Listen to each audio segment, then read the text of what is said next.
Assalamu alaikum. Welcome. My name is Dr. Nathaniel Jeanson, and this is my translator, Dr. Nagy Eiskander. This is part 2 of a video series on my new book, Traced Human DNA's Big Surprise. ده الجزء الثاني من الحلقات اللي بتذاع على الفيديو بخصوص الكتاب اللي هو أصدره الخاص بتاريخ البشرية من خلال الجينات. This episode will likely be one of the more controversial ones as we deal with major genetic history in the Middle East. الحلقة دي هتكون بتتكلم عن الحمض النووي وفي الشرق الأوسط، ويمكن دي هتحط بعض المفاجآت لينا. Just to review some of the main points from episode 1. مجرد عايزين نراجع بعض النقط الهامة من الجزء الأول من الحلقات دي هي. This series summarizes in Arabic the research from my English language book, Traced. الحلقات دي بتلخص المحاضرات اللي صدرت في كتابه الخاص بتاع تتبع تاريخ البشرية، ودي بنقدمها بالعربي. And this research focuses exclusively on the history in the male inherited DNA, the Y chromosome. وهذا البحث بيركز على الوراثة اللي بتحصل من خلال الذكور من خلال الواي كروموسوم. This display on the screen represents a Y chromosome DNA-based family tree from 600 men. الموجود قدامنا بيمثل شجرة الحياة بتاع من خلال دراسة الواي كروموسوم ل 600 ذكر في العالم. This tree is based on DNA from living men, no DNA from fossils or Neanderthals. الشجرة دي والبحث ده بيعتمد على ناس أحياء، مش بيعتمد على أي DNA من الحفريات أو من النياندرتالز. It utilizes a timescale, an overall timescale of just 4,500 years back to Noah. المدة الزمنية بتاعت تاريخ هذه الجينات يرجع ل 4500 سنة من نسل نوح. We will soon see that this is scientifically superior as it captures known human history. دي هنشوف إنها بحث عظيم أو دقيق، لأنه بيوضح تاريخ البشرية اللي احنا نعرفه. There is another key element of this tree that I want to draw your attention to. في نقطة هامة في هذه الشجرة هو عايز يشرحها لنا الآن. At the base of this tree, you can see the DNA echo of Genesis chapter 10. في القاعدة بتاعت هذه الشجرة تقدر تشوف نموذج للجينات اللي موجودة في أصحاح 10 من سفر التكوين. The genealogy in Genesis 10 finds a mirror image in this tree. الأنساب اللي موجودة في أصحاح 10 من سفر التكوين بتتماشى مع الجينات اللي اتدرست في هذا البحث. In this episode, we're going to begin to look at specific branches in this tree. في الدراسة دي هنشوف بعض الخصوصيات بتاعت بعض الفروع من هذه الشجرة. We're going to begin in the section of the tree headed under Japheth. هنبتدي ندرس الشجرة دي من التاريخ اللي يبدأ بيافث. The section I'm calling Japheth contains the most abundant branch in the Middle East, J1. الجزء اللي مرتبط بيافث في أكتر الجينات اللي هم جي نمبر 1. So I've already said something controversial. وهو بكده بيقول إنه قال لكم حاجة عليها اعتراض أو عليها اختلاف. I'm saying that J1 goes back to Japheth, not Shem. انه الجي 1 بتاع الواي كروموسوم بيرجع ليافوس مش بيرجع لسام. This implies that J1 is not from the line of Abraham. ده معناه ان جي 1 اللي موجود في الشرق الاوسط لا ينتمي الى ابراهيم ولكن ينتمي الى يافوس. But stay with me, things are not quite as they seem. لكن استمر معايا في الحديث لانه في امور تانية هنوضحها. Let's begin to walk through the evidence together. تعالوا نتتبع هذا التسلسل معا. Let's begin by asking where J1 is found in the world today. تعالوا نشوف موجود الجي 1 ده موجود فين في العالم دلوقتي. The size of the circles in this map represents the relative abundance of J1. الخريطة اللي قدامنا بتوري الأماكن اللي موجود فيها جي 1 واتساع الدايرة بيوري كثافة تواجد الجي 1 في المجموعات البشرية في المناطق دي.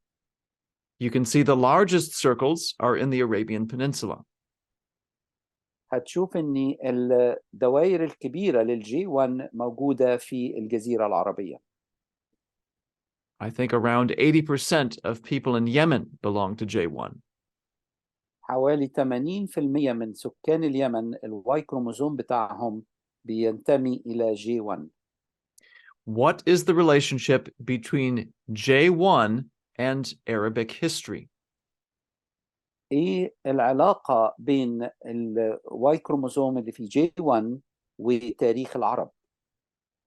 One of the first things that strikes me from this map من الحاجات الواضحة في هذه الخريطة is how similar is the distribution of J1 ازاي انه توزيع الجي 1 متشابه في المناطق دي and the geographic extent of the Arab Muslim empires. ومع الخلافة الإسلامية والفتوحات الإسلامية اللي غطت هذا الجزء من العالم في الشرق الأوسط. So notice that this empire was based in the Arabian Peninsula.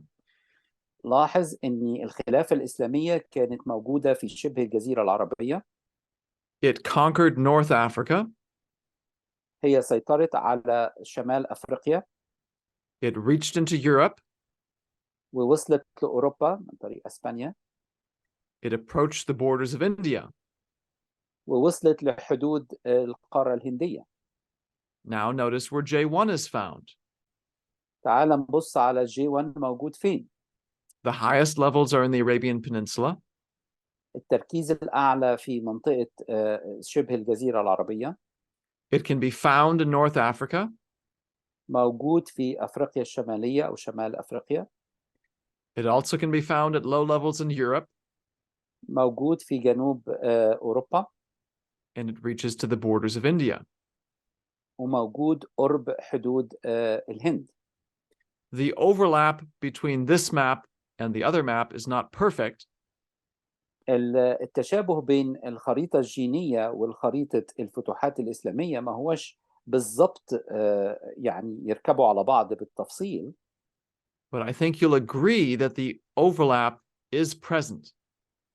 لكن أعتقد أنكم توافقوا معايا أنه التداخل بين الخلافة الإسلامية وامتدادها وتواجد الجي 1 تشابه قوي جدا. This is one line of evidence consistent with J1 being connected to the Arabs.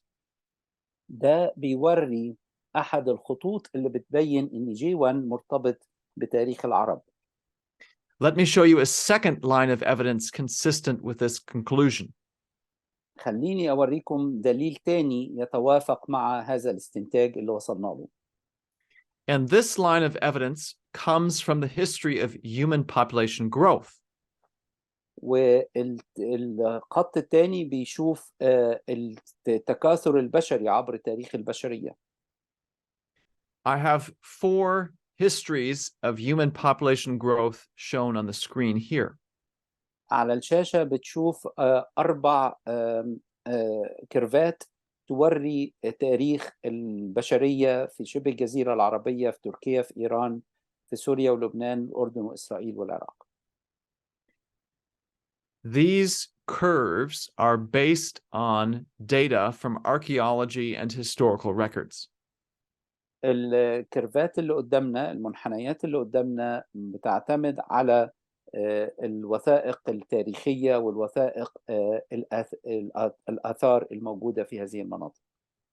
These curves are not based on genetics. الكيرفات اللي قدامنا، المنحنيات اللي قدامنا، لا تعتمد على الجينات، تعتمد على تاريخ الآثار. Instead, I want to compare some genetic data to these curves.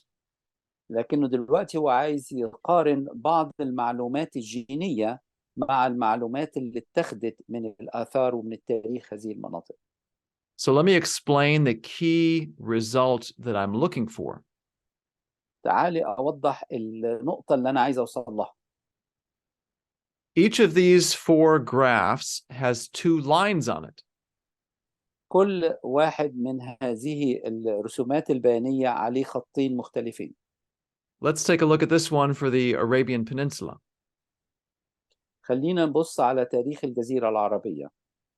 There's a solid black line. في خط متواصل باللون الأسود. And there's a dashed gray line. وفي خط متقطع باللون الرمادي.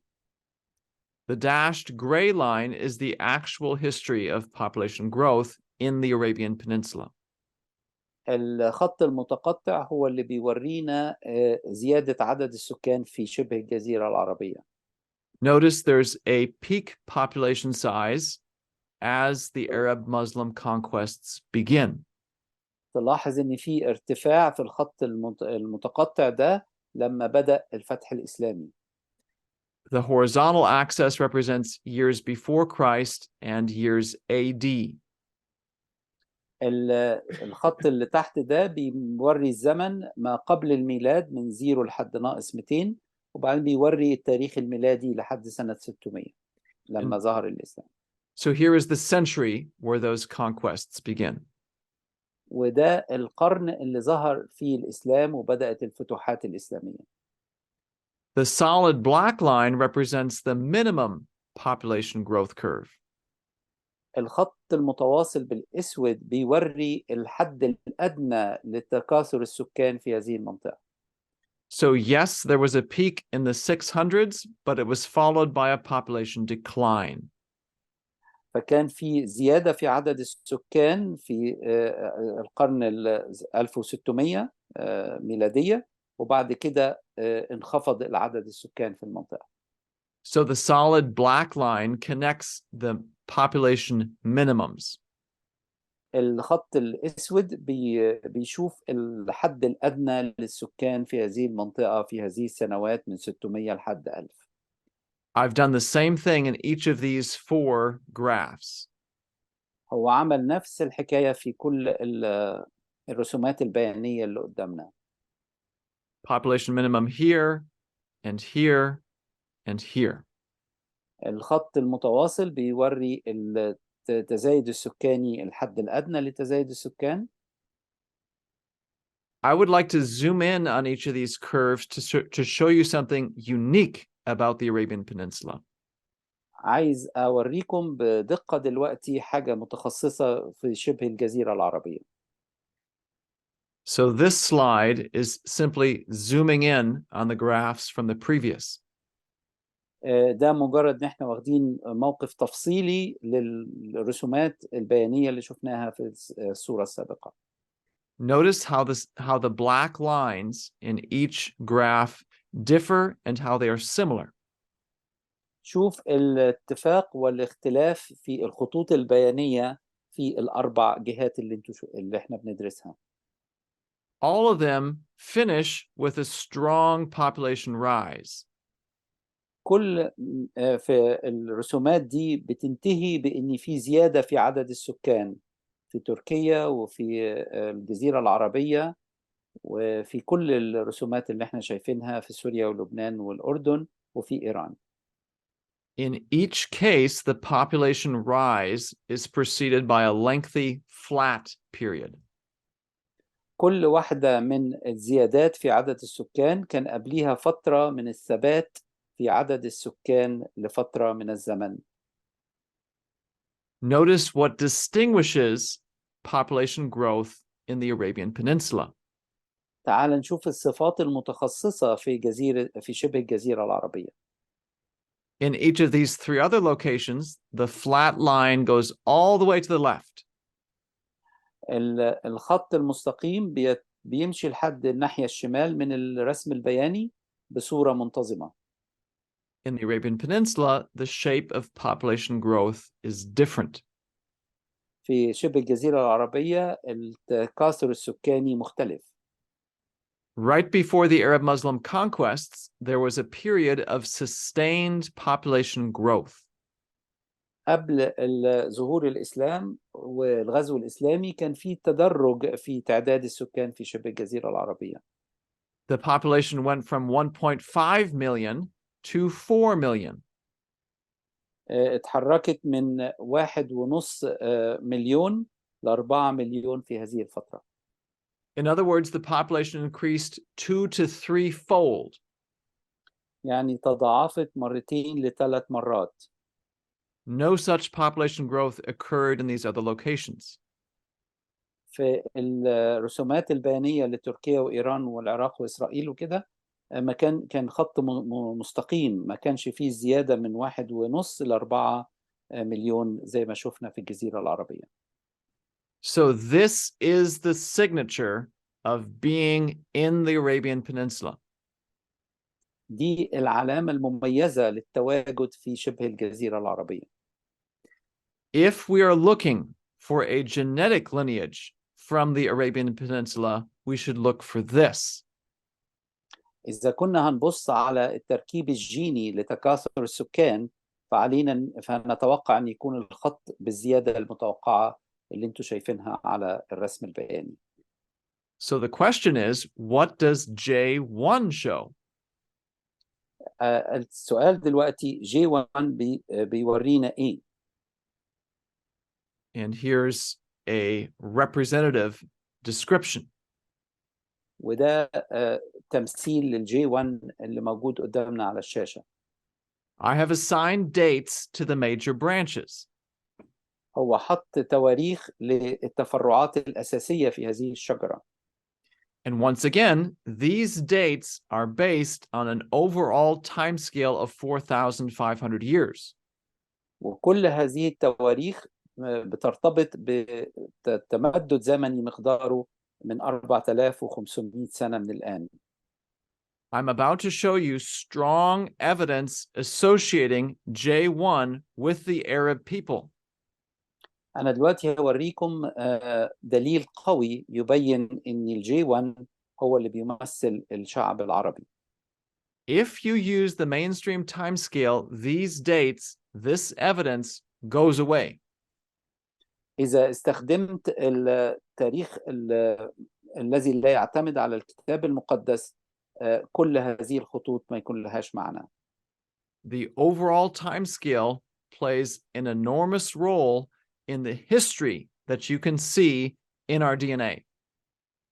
التاريخ اللي هو ذكره 4500 سنة أساسي لفهم هذه الشجرة من ناحية الجينات. What is the genetic signature of population growth? إيه الدليل القوي من الجينات على التكاثر السكاني في الجزيرة العربية زي ما شفنا قبل كده؟ I'll use my own family as an example.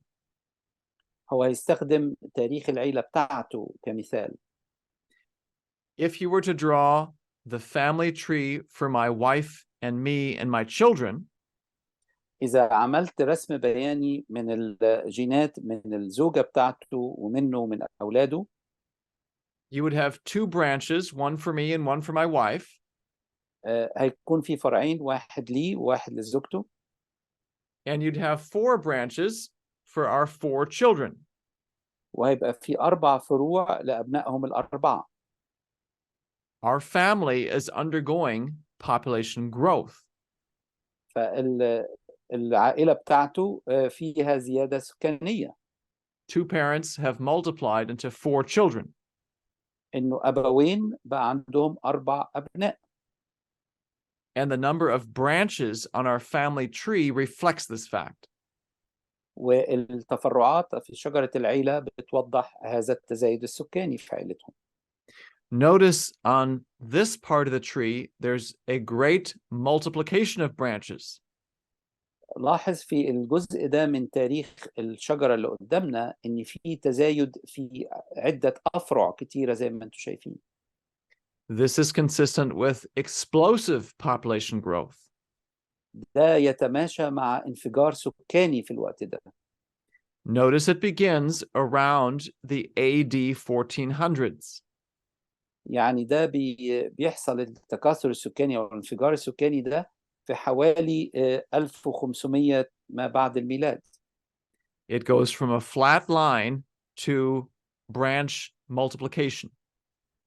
بتتحرك من خط مستقيم في تعداد السكان إلى فروع كثيرة زي ما أنتم شايفين.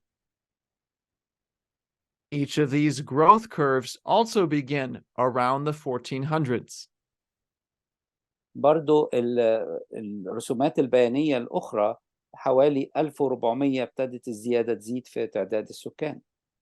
Or they grow expansively in the 1800s. وبيزيدوا في 1800. And this is exactly what we see in this tree. وده اللي احنا بنشوفه في الخريطة الجينية اللي قدامنا. Second, notice there's another period of population growth right here. إنه في فترة تاني كان فيها زيادة أو انفجار سكاني في حوالي 1100 ل 400. We go from 1 branch to 1, 2, 3 branches. في المدة دي من 100 ل 400 حصل زيادة في عدد الفروع بتاع الشجرة. A 3-fold increase in population size. حصل زيادة مضاعفة 3 أضعاف. And it's in the centuries that we'd expect if J1 was in the Arabian Peninsula.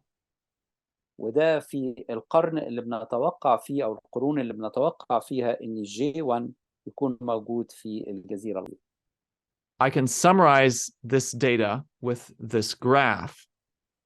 ممكن نلخص هذه المعلومات في الرسم البياني اللي قدامنا. Population growth in these centuries إن انفجار السكاني أو الزيادة السكانية في هذه القرون. then no growth for several centuries. ولكن ثبات في عدد السكان لعدة قرون. Then explosive population growth in the last few centuries. انفجار سكاني في القرون الأخيرة. That fits the origin of J1 in the Arabian Peninsula. ده يتماشى مع تواجد الJ1 في شبه الجزيرة العربية. And then its distribution throughout elsewhere in the Middle East. ويوضح الانتشار في بقية أجزاء الشرق الأوسط. So even if you didn't follow all of that, there is good evidence to associate J1 with the Arabian Peninsula. إنه في تأكيد لأن J1 بيتناسب تاريخ J1 مع الشعوب العربية. I would strongly argue that J1 was part of the group that followed Muhammad in his conquests. إنه J1 كان هو اللي بيمثل الشعوب اللي اتحركت بعد وجود محمد قائد الإسلام. So why would I not associate J1 with Abraham? طيب دلوقتي ليه ما نقولش إن J1 كان جاي من تاريخ إبراهيم؟ Well, let's now examine the deeper history of J1. خلينا نشوف التاريخ العميق لJ1. The next major branch to which J1 joins is J2. التداخل بتاع J1 مع الفرع اللي بعديه هو J2. and it's around 1000 BC.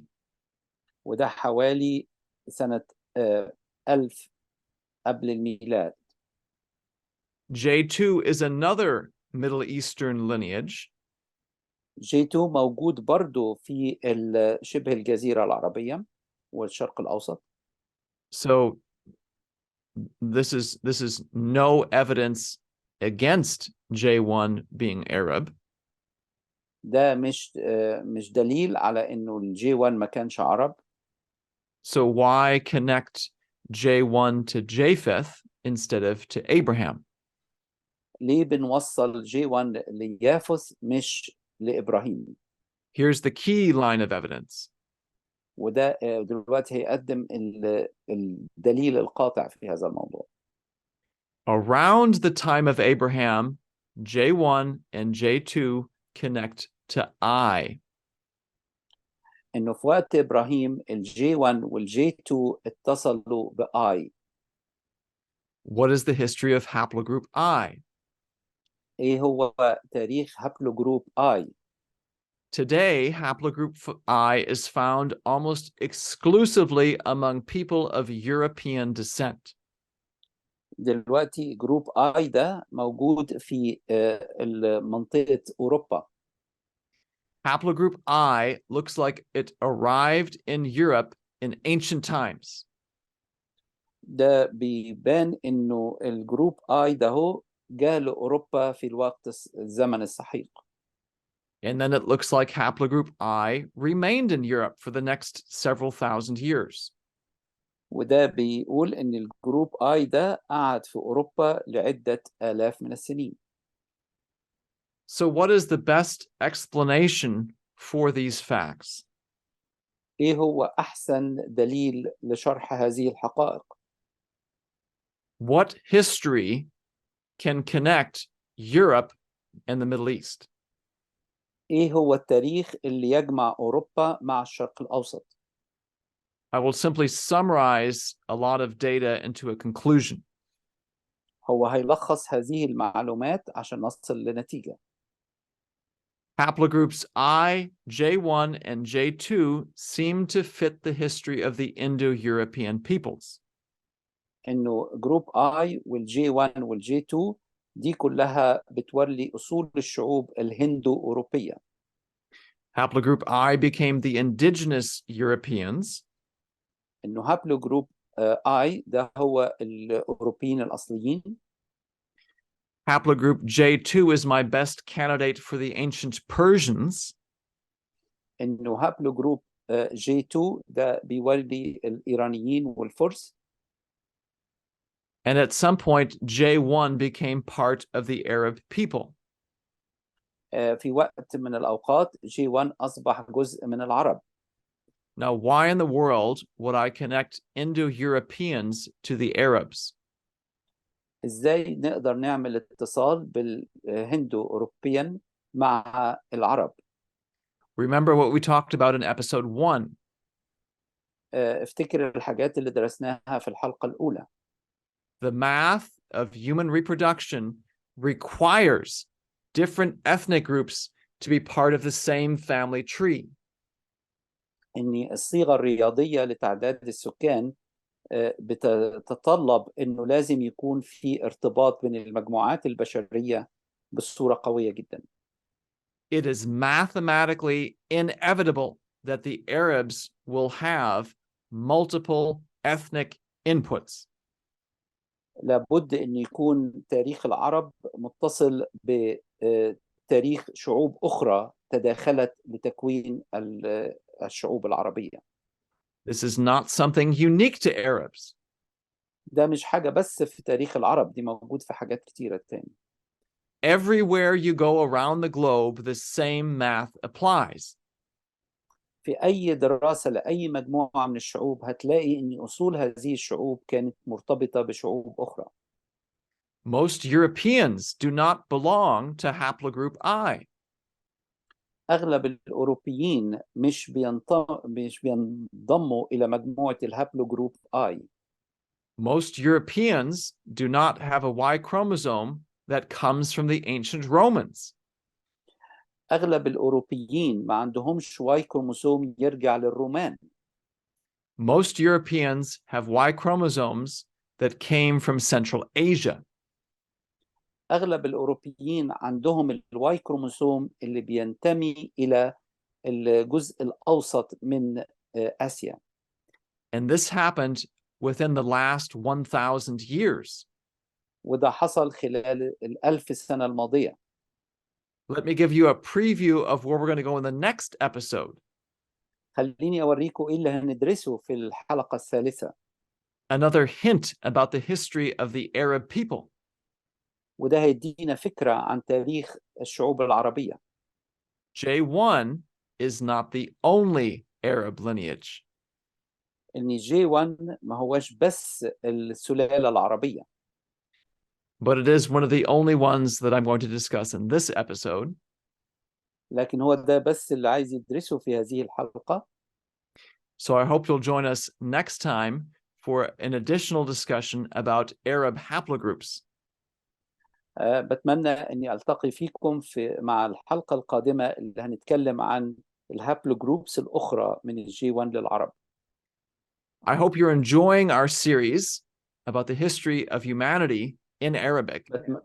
بتمنى أن كنتم تكونوا مبسوطين من دراستنا لتاريخ البشرية من تاريخ الجينات باللغة العربية.